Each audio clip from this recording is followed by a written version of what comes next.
Sveiki, esmu Rūta Burniece, maizes ceptuves Ķelmēnu vadītāja. Zemnieku saimniecība Ķelmēna nodarbojās ar lauksaimniecību, bioloģisko lauksaimniecību un ar maizes cepšanu. Galvenokārt tieši rankas rupjās maizes cepšanu.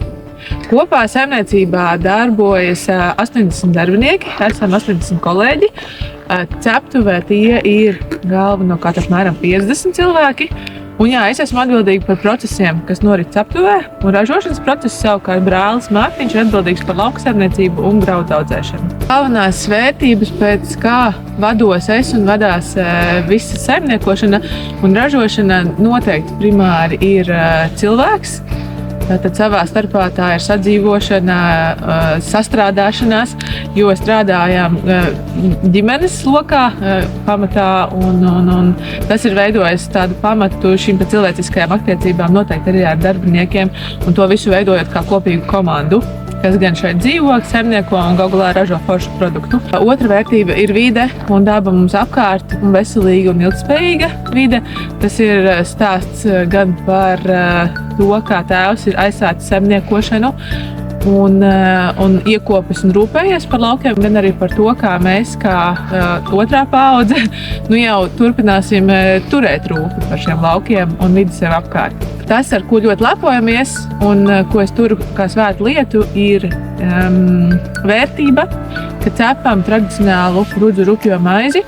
Un gribētu teikt, ka tā ir mūsu visu latviešu ļoti liela un bagātīga vērtība, jo, ja redzam to ciklu, mēs paši savus graudus varam iesēt savā zemē, mēs varam viņus forši izaudzēt, novākt, izkult, pēc tam darināt miltus un izcept rupmaizē, kas vēlreiz un vēlreiz pārliecinos ir ļoti sakarīgs un labs produkts. Un, ja reizēm es dodos pēc kādas iedvesmas uz kādu konferenci, kā to uzlabot, kā dažādot, es atbraucu atpakaļ tikai ar pārliecību, ka viss jau ir lieliski.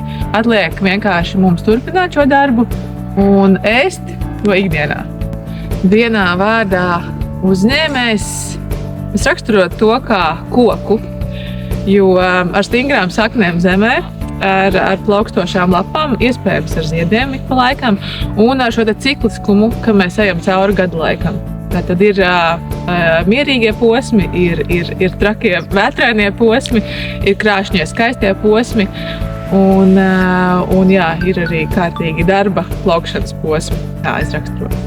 Labs darba devējs, tas ir spējīgs sadarboties, spējīgs vienoties. Es to liktu kā pamatvērtību. Spējīgs redzēt 3 soļus uz priekšu, tad arī kādus nākotnes mērķus, uzņemties risku un uzņemties lielu atbildību. Jo patiesībā tā ir liela atbildība, ka tu redzi, ka pie saimniecības vārtiem ir darbinieku automašīnas un tas ir varans pulciņš ar cilvēkiem, ar ko tu kopā strādā, ar ko tu esi vienojies, veidot šo visu darbu kopā.